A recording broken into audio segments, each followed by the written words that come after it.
ఇంతకంతా పాఠం కదండి. యేసు రక్తము, యేసు రక్తము, అమూల్యమైన రక్తము, నిష్కలంకమైన రక్తం.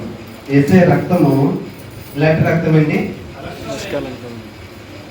అమూల్యమైన రక్తము, నిష్కలంకమైన రక్తము. అమూల్యమైనది అంటే అంత ఈజీగా దొరికేది కాదండి. యేసు ప్రభు రక్తము అంత ఈజీగా దొరికేది కాదు. నిష్కలంకమైన రక్తము, భూమి మీద పుట్టిన ప్రతి ఒక్క మనిషి రక్తము కలంకమైనది. ఒప్పుకుంటారండి? ఎందుకంటే మనిషి చేసే పాపాలకి, వాడు చేసే తెలివికి, ఇంకొకటి మీరు భూమి మీద పుట్టిన మనిషి అంటే వాడి యొక్క రక్తము నిష్కలంకమైనది. ఎందుకు? మనిషి యొక్క రక్తము నిష్కలంకమైనది ఎందుకు? ఎందుకంటే ఆదాము అవ్వ దగ్గర నుంచి వచ్చిన శాపము, పాపము కదా. భూమి మీద పుట్టిన ప్రతి ఒక్క మనిషి పాపి, అంతే కదండి. మరి పాపి రక్తము కలంకము లేనిదా, కలంకమైనదా? మనందరి రక్తం కూడా కలంకమైనదేనండి. మనందరి రక్తం కూడా కలంకమైనదే. ఒక మనిషి యొక్క పాపాలు తీసే శక్తి నిష్కలంకమైన రక్తానికి మాత్రమే ఉన్నది. ఒక మనిషి యొక్క పాపాలకి తీసే శక్తి నిష్కలంకమైన రక్తానికి మాత్రమే ఉంది. మరి అందరూ మనందరూ పాపులమే. మరి పాపం వల్ల వచ్చే జీతము మరణం. పాపం వల్ల వచ్చే జీతము మరణం. మరణం అంటే భూమి మీద ప్రతి ఒక్కరు చనిపోతారండి. కానీ పాపం వల్ల వచ్చే మరణము చనిపోయిన తర్వాత ఉన్న అగ్నిగుండం. అగ్నిగుండం అసలు దేవుడు ఎందుకోసం సిద్ధం చేశాడు తెలుసా? పర్వత రాజ్యంలోనే దూతలు ఉన్నాయి. ఆ దూతలు అప్పుడప్పుడు తప్పు చేస్తాయి. ఏమని మన శాతానం చెప్పుకుంటాం, శాతానం యొక్క శక్తులని చెప్పుకుంటాం. అవి కూడా ఒకప్పుడు దూతలే, దేవదూతలు. అలాగా గొప్ప దేవదూతలు ఉన్నాయి కదా, ఆ గొప్ప దేవదూతలు తప్పు చేస్తాయి. అవి కూడా తప్పు చేస్తాయి. వాటిని శిక్షించడానికి నిర్మించినది నరకం. దేవదూతలు తప్పు చేస్తే శిక్షించడానికి నిర్మించినది నరకం. ఆ నరకానికి ప్రాప్తులు అవుతున్నారు మనుషులు. చూసారండి, మనం చేసే ప్రతి క్రియ, ప్రతి ఒక్కటి దేవుడు చూస్తాడు. మనిషి పాపేనా? పాపం వల్ల వచ్చింది ఫలితం ఏంటి? మరణం. మరణం భూమి మీద మరణము కాదు, నరకం. ఆత్మల్ని దహించే మరణం, ఆత్మల్ని శిక్షించే మరణమైంది. అలాంటి మరణము మనుషులందరికీ ఉంది. ఆ మరణం నుంచి తప్పించే గొప్ప యాగం ఏమైనా ఉన్నదా అంటే అది కల్వరి యాగమే. దేవునికి స్తోత్రం, హల్లెలూయా. ఆ మరణం నుంచి మనుషుల్ని తప్పించే శక్తి ఎవరికి లేదు. తప్పించాలంటే శిక్షకి ఫలితం ఆపాలి, ఒక యాగం జరగాలి. అదే కల్వరి యాగం. ఆ యాగం చేసింది యేసు ప్రభువారండి. దేవునికి స్తోత్రం, హల్లెలూయా. ఆరో మాట ఏమో చూద్దామండి. యేసు ఆ చిరక పుచ్చుకొని సమాప్తమైనదని చెప్పి తల వంచి ఆత్మని అప్పగించను. సమాప్తమైనది. సమాప్తమైనది అంటే గ్రీక్ భాషలో దానికి టెటైల్సై. ఏంటండి? టెటైల్సై. గ్రీక్ భాషలోని సమాప్తమైనది అనే పదానికి ట్రాన్స్లేషన్ ఏంటంటే టెటైల్సై. టెటైల్సై అనే మాటని దేంట్లో వాడతారు? ఒకడు ఒకరి మీద రుణం ఉండిపోయాడు, ఒక అప్పు ఉండిపోయాడు. అప్పు తీర్చుతారా? అప్పు తీర్చిన తర్వాత అప్పుడు టెటైల్సై, సమాప్తమైనది అని వాడతారు గ్రీక్ భాషలో. ఇంకోటి, ఒక యుద్ధం జరుగుతుంది, యుద్ధం అంతా ముగిసిపోయింది. ఒక యుద్ధం జరుగుతుంది, యుద్ధం అంతా ముగిసిపోయినప్పుడు టెటైల్సై, సమాప్తమైనది. పూజ జరుగుతుంది, ఒక పూజ జరుగుతుంటే అక్కడ ఒక బలి వేస్తారు. ఏం చేస్తారండి? బలి చేస్తారు కదండి. బలి, ఒక బలి వేసిన తర్వాత అప్పుడు ఒక మాట అంటారు, టెటైల్సై, సమాప్తమైనది. చూసారండి, సమాప్తమైనది అనే పదాన్ని ఆ యొక్క సందర్భాల్లోనే వాడతారు. మరి యేసు ప్రభు వారు శిలువ మీద పలికారే సమాప్తమైనది. ఆ సమాప్తమైనది అంటే ఏం సమాప్తమైనది? పాపులు ఉన్నారు కదండి. పాపులు ఎవరండి భూమి మీద? భూమి మీద పాపులు ఎవరు? నేను కూడా పాపినే చెప్తున్నా, నేను కూడా పాపినే. వినుచున్న మీరు కూడా పాపులే. ఏంటండి చెప్పుచున్నా నేను పాపనే, వినుచున్న మీరు పాపలే. బయట ఉన్న మనుషులు కూడా పాపులే. భూమి మీద పుట్టిన మనిషి పాపి. అంతేనా? ఆ పాపులను రక్షించే కార్యక్రమం సమాప్తమైంది. ఏంటండి? పాపులను రక్షించే పని సమాప్తమైంది కదా. ఇంతకీ సిలువ వేశారు కదండి. సిలువ వేసిన ప్రభుత్వం ఏంటి? రోమ ప్రభుత్వం. రోమ ప్రభుత్వం సిలువ ఎవరెవరికి వేస్తుందండి?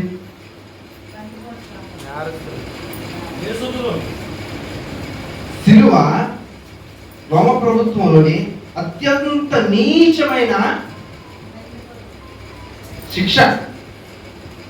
సిలువ అనేది ఎలాంటి శిక్ష అండి? అత్యంత నీచమైన శిక్ష. ఏంటి?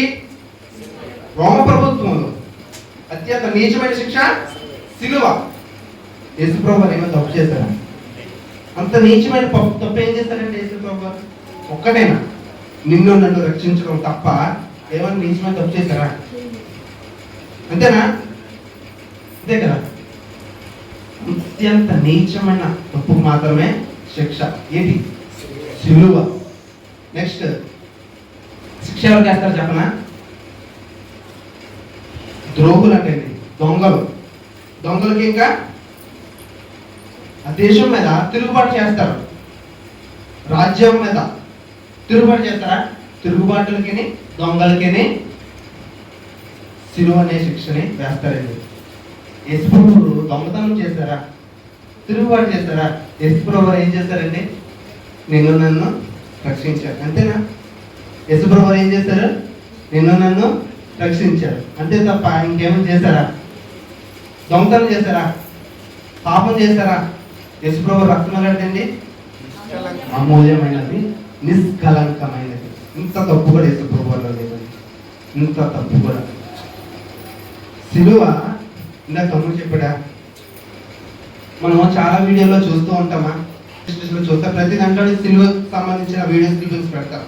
అప్పుడు ఒక కరడాతోటి కొట్టే వాళ్ళు నాగితే చర్మం ఒకటి ఊడొస్తుంది చూసారా? అతని పేరేంటి? William Johns. ఆయనకి ఇక్కడ ఊడొస్తుంది కదా. ఆ సంఘటన ఏంటంటే మూవీ షూటింగ్ చేస్తున్నారు. అది ఇంకా చాలా రియలిస్టిక్ గా ఉండడానికి, నిజంగా ఉండడానికి చూపెట్టడానికి బాడీ మీద ఒక రకమైన ప్రొటెక్షన్ అతనికి వేశారు. ఒక రకమైన ప్రొటెక్షన్ అతను వేసి నిజంగా అప్పుడు యేసుప్రభువుకి ఏదైతే కొరడాలు వాడారో, కొరడానికి ప్రతి చోట మేకులా ఉంటాయి. నిజంగా ఆ కొరడాలే వాడారు యేసుప్రభువుని కొట్టడానికి. ఆ కొరడాలతో ఒక దెబ్బ కొట్టారు. నిజంగా నెప్పెట్టింది. ఆయన రియాక్షన్ ఇచ్చారు. కాకపోతే అందరూ చూస్తున్న వారు అందరూ ఏమనుకుంటారంటే వావ్ ఆయన చాలా బాగా రియాక్ట్ చేస్తున్నారు, చాలా బాగా యాక్ట్ చేస్తున్నారు, నో ప్రాబ్లం, బాగా షూటింగ్ జరుగుతుంది. 2 దెబ్బ కొట్టారు. అతని బాడీ మీద ప్రొటెక్షన్ ఉంది కాబట్టి ప్రెజెంట్ ఏమవ్వలేదు. 3వ దెబ్బకి ఆయన బాడీ ఆ ప్రొటెక్షన్ ని చీల్చుకొని బాడీలో గెలివి ఆ మేకులు సూదులు గేలములు బాడీ లోపలికి, ఆ యాక్టర్ బాడీ లోపలికి వెళ్ళిపోయి లోపలికి షూటింగ్ అంటే ప్రతి ఒక్కరికి షూటింగ్ మోడ్లో ఉంటారు. ఆ 3వ దెబ్బ కొట్టి చీల్చినప్పటికీ ఆ బాడీ నుంచి ఇక్కడ ఉన్న మాస్క్ను ఎంత ఆయన భయంకరం కలిసి పడిపోయి ఇంకా ఆయన అరుపు ఇంకా మామూలు లేదు. బాడీ నుంచి బ్లీడ్ అయిపోతుంది. బాడీ అంతా మొత్తం అంతా బ్లీడ్ అయిపోయి ఇంకా మొత్తం షూటింగ్ అంతా ఆపేసి డైరెక్టర్ అతన్ని హాస్పిటల్ తీసుకుని వెళ్ళారు. హాస్పిటల్ తీసుకుని వెళ్తే డైరెక్టర్ తోటి ఆయన అన్నాడంట, ఏంటి అప్పుడు నిజంగా యేసుప్రభువు వారిని ఇంత దారుణంగా హింసించారా? మనుషులు యేసుప్రభువు వారిని ఇంత దారుణంగా హింసించారా? ఆయన 16 కుట్లు పడ్డాయి. ఒక్క దెబ్బకి 16 కుట్లు పడ్డాయి యేసుప్రభువు ఆ యాక్టర్కి. అయితే యేసుప్రభువు వారికి ఎన్ని దెబ్బలు తగినాయండి? 39 కొరడా దెబ్బలు అలాంటివి యేసుప్రభువు వారికి తగినాయి. ఎందుకు చెప్పండి? ఎందుకు వేసాడు ఆయన అంత దెబ్బలు, అంత ఘోరమైన దెబ్బలు? ఒక్క దెబ్బకి ఆయన 16 కుట్లు పడ్డాయంటే, ఒక్క దెబ్బకి అతనికి అంత బ్లీడ్ అయిందంటే యేసుప్రభువు వారు అంత దారుణమైన శిక్షను ఎందుకు పొందాడు? నిన్ను నన్ను రక్షించడానికి. దేవుడికి స్తోత్రం. నిన్ను నన్ను రక్షించడానికి యేసు ప్రభు వారు అంత ఘోరమైన కొరడా దెబ్బలు పొందారండి. అంత నీచమైన శిక్షను కూడా యేసు ప్రభు వారు అందుకే పొందారు. అప్పుడు డైరెక్టర్ అన్నాడు ఒక మాట, సార్ మనము టీవీలో చూపెడుతుంది, ఇప్పుడు మూవీలో చూపెడుతుంది, యేసు ప్రభు వారు పొందిన దాంట్లో 40% మాత్రమే. యేసు ప్రభు వారు అంత శిక్ష అనుభవించారు కదా, శిక్షలో 40% మాత్రమే మనం టీవీలో చూపించగలము. 40% మనం చూపెట్టలేమండి. యేసు ప్రభు వారు అంత శిక్షను అనుభవించారు నీకోసము నా కోసమే. యేసు ప్రభు అంత శిక్షని, అలాంటి కొరడా దెబ్బల్ని పొందారు.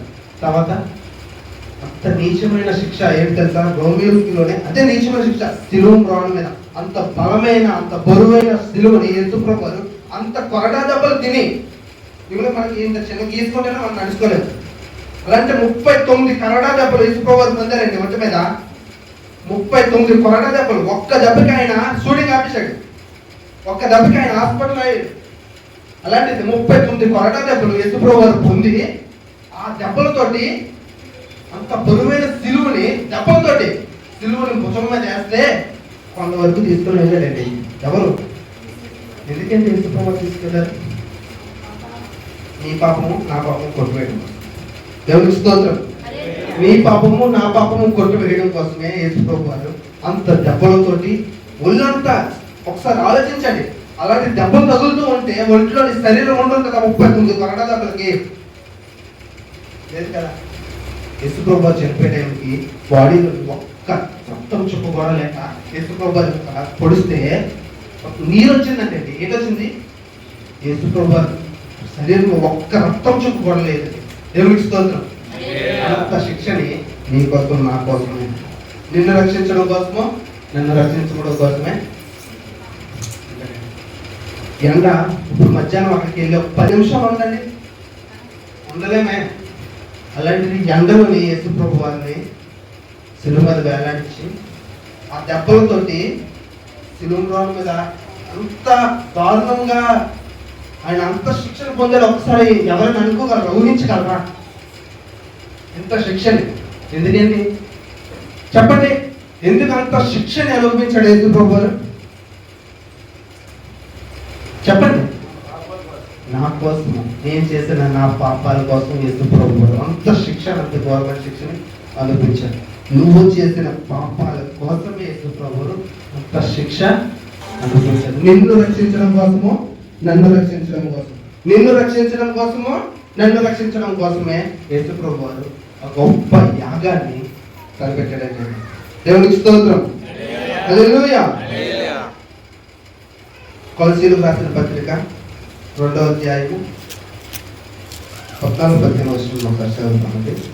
ఒక ఓటమి కాదు, ఒక విజయం. సమాప్తమైనదంటే ఏంటండి? ఒక విజయం. ఎవరి మీద? సాతాను యొక్క శక్తుల మీద. ఎవరి మీద? అధికారుల మీద, సాతాను యొక్క శక్తుల మీద, మరణం మీద, ఇంకా దేని మీద? పాపం మీద. మరణం యొక్క ముళ్ళును విడిచితలేదు. అప్పటి వరకు మరణాన్ని గెలిచిన ప్రాణి భూమి మీద అయితే లేదు. ఎవరికి మనిషి కాదు, ఏ రకమైన జంతువు అయినా సరే మరణాన్ని గెలిచిన ప్రాణి లేదు. మరణాన్ని కూడా జయించిన వ్యక్తి యేసు ప్రభువు. దేవునికి స్తోత్రం. హల్లెలూయా. ఈ యొక్క విజయము ఆధ్యాత్మిక విజయం, లోక సంబంధమైన విజయం కాదు. యుద్ధాలు చేసే రాజులతో రాజులు కొట్టుకునే యుద్ధం కాదు ఇది. ఆధ్యాత్మిక విజయం, శాశ్వత విజయం. విజయం ఏంటండి? శాశ్వత విజయం, జీవితాంతం ఉండిపోయింది. సృష్టి ఎంతకాలం అయితే ఉంటుందో అంతకాలం ఉండిపోయే విజయము శాశ్వత విజయం. యేసు ప్రభువు వారు ఆ యొక్క యాగంలోని అంతమందిని ఓడించి పొందింది ఏ విజయం అండి? శాశ్వత విజయం. మనం చేయలేని పని యేసు ప్రభువు వారు చేశారండి. ఏంటండి? ఎఫెసీయులు 2వ అధ్యాయము 8వ వచనం. మీరు విశ్వాసం ద్వారా కృపచేతనే రక్షింపబడి ఉన్నారు. ఇది మీ వలన కలిగినది కాదు, ఇది మీ మూలముగా కలిగినది కాదు, కాదు, దేవుని వరమే. దేవుని వరమే. ఎవరి వరం అండి? దేవుని దేవుని వరము మన మూలముగా కలిగినది కాదు. దేవుని మూలముగా కలిగినది ఏది? ఈ యొక్క రక్షణ. ఈ యొక్క రక్షణ యేసుప్రభువు మనకు ప్రసాదించారు. దేవునికి స్తోత్రం. హల్లెలూయా. ఈ యొక్క పదం ఏంటంటే సమాప్తమైనది అనేది ఒక విజయ ధ్వని, ఒక విజయ ధ్వని. సాతాను యొక్క శక్తులందరినీ ఓడించేస్తాను. సాతాను యొక్క శక్తులన్నింటినీ ఓడించేస్తాను. నా తండ్రి నాకు ఒక టాస్క్ ఇచ్చాడు. మా తండ్రి నాకు ఒక పని చెప్పాడు. ఆ పని నేను కంప్లీట్ చేస్తాను. ఆ పని నేను కంప్లీట్ చేశాను. సాతాను యొక్క శక్తుల్ని ఓడించమన్నాడు. భూమి మీద ఉన్న పాపులందరినీ రక్షించమన్నాడు. ప్రతి ఒక్కరిని నేను రక్షించాను, నేను కాపాడాను. దేవుడు నాకు చెప్పిన పని నేను సమాప్తము చేశాననేది మరో మాట అండి. ఇంకో మాట చదువుతాం. రోమీయులకు రాసిన పత్రిక 10వ అధ్యాయము 9వ వచనం. ప్రభువుని నీ నోటితో ఒప్పుకొని దేవుడు మృతులలో నుండి ఆయన లేపినని నీ హృదయమందు విశ్వసించిన ఎడల నీవు రక్షింపబడదువు. ఎవరు విశ్వసించాలండి? దేవుడు అంత యాగాన్ని ఎందుకు చేశాడు? దేవుడు ఎందుకు చనిపోయాడు? నిన్ను కాపాడటం కోసమే, నన్ను కాపాడటం కోసమే. మరి నువ్వు రక్షింపబడడానికి నువ్వు ఎలిజిబిలిటీ ఉందా? నీకు రక్షింపబడతావా? నువ్వు రక్షింపబడాలి అంటే నువ్వు దేవుని యందు విశ్వాసం ఉంచాలి. నువ్వు రక్షింపబడాలి అంటే దేవుని యందు విశ్వాసం ఉంచాలి. ఒక ప్రాబ్లం వచ్చిందంటే హాస్పిటల్ దగ్గర వెళ్తారు. హాస్పిటల్లో ఆయన నీకు ఇంజెక్షన్ లేదా ట్యాబ్లెట్ ఇస్తాడు. ఆయన ఇంజెక్షన్ ట్యాబ్లెట్ ఇస్తాడు. దాన్ని మింగాల్సిన బాధ్యత నీదే. నీదే. యేసుప్రభువు వారు అప్పుడు యాగం చేసి అంత ఘోరమైన నరక యాతనని అనుభవించి ఒక మార్గాన్ని చూపెట్టాడు. ఏ మార్గం అండి? కల్వరి మార్గం. ఏ మార్గము? కల్వరి మార్గం. ఆ మార్గంలో నడాల్సింది నువ్వే. నువ్వు నడిస్తేనే ఆ గమ్యానికి చేరగలవు. ఆ మార్గంలో నడిస్తేనే నువ్వు ఆ గమ్యానికి చేరగలవు. దేవునికి స్తోత్రం. హల్లెలూయా. అదే రోమీయులకు రాసిన పత్రిక 8వ అధ్యాయము 1వ వచనం చూద్దాం. కాబట్టి ఇప్పుడు క్రీస్తు యేసునందు ఉన్న వారికి ఏ శిక్షా విధియు లేదు. మనుషులు పాపమేనా? పాపం వల్ల వచ్చే జీతము మరణం. అంటే శిక్ష, నరకములోని శిక్ష. యేసుప్రభువు వారిని ఎప్పుడైతే నమ్ముకుంటారో, యేసుప్రభువు వారు చూపెట్టిన మార్గంలో ఎప్పుడైతే నడుస్తారో వాళ్ళకి ఏంటండి? ఏ శిక్షా విధియో ఇప్పుడు నీకు శిక్ష ఉందా లేదనుకుంటున్నావా? శిక్ష ఉన్నదనుకుంటున్నావా లేదనుకుంటున్నావా? యేసుప్రభువు వారు అంత యాగం చేసి నీకు మార్గం చూపెట్టారు. ఆ మార్గంలో నువ్వు నడిస్తేనే నీకు శిక్ష లేదు, నడకపోతే నీకు శిక్ష ఉంది. దేవునికి స్తోత్రం. ఆ మార్గంలో చూపెట్టారు. కల్వరి మార్గాన్ని దేవుడికి చూపెట్టారు. ఆ మార్గము మొలకప్పులతో ఉండొచ్చు, పువ్వులతో ఉండొచ్చు. కానీ యేసుప్రభువు చూపెట్టిన మార్గంలోనే నువ్వు నడిస్తే నీకు శిక్ష ఉండదు. దేవునికి స్తోత్రం. నడకపోతే నీకు శిక్ష ఉంటుంది. ఆత్మల్ని దహించే నరకములో నీకు ఆత్మ పడుతుంది. ఆత్మల్ని దహించే నరకములో నీ యొక్క ఆత్మ పడుతుంది. ఘోరమైన యుగాలు నరక యాత్రతో నీకు ఆత్మ దహిస్తూనే ఉంటుంది. నీ జాగ్రత్త. నీ ఆత్మని కాపాడాలి అనుకుంటే అలా చదువుతామండి. 8వ వచనం, 8వ అధ్యాయం 1వ వచనం. కాబట్టి ఇప్పుడు క్రీస్తు యేసునందు ఉన్న వారికి ఏ శిక్షా విధియు లేదు. క్రీస్తు యేసు ఉండని వారికి అంటే వచనం ఉంది కదా, క్రీస్తు యేసునందు ఉన్న వారికి ఏ శిక్ష లేదు. క్రీస్తు యేసునందు లేని వారికి ఏ శిక్ష? క్రీస్తు యేసునందు లేని వారికి శిక్ష ఉంది. బైబిల్ చెప్తుంది. నేను చెప్పానా? క్రీస్తు యేసునందు లేని వారికి శిక్ష ఉంది. బైబిల్ చెప్తుంది. నువ్వు క్రీస్తు యేసునందు ఉన్నావా? శిక్ష తప్పించబడుతుంది. దేవునికి స్తోత్రం. హల్లెలూయా. ఈ చిన్న మాటలో దేవుడు దీవించును గాక. ఆమేన్.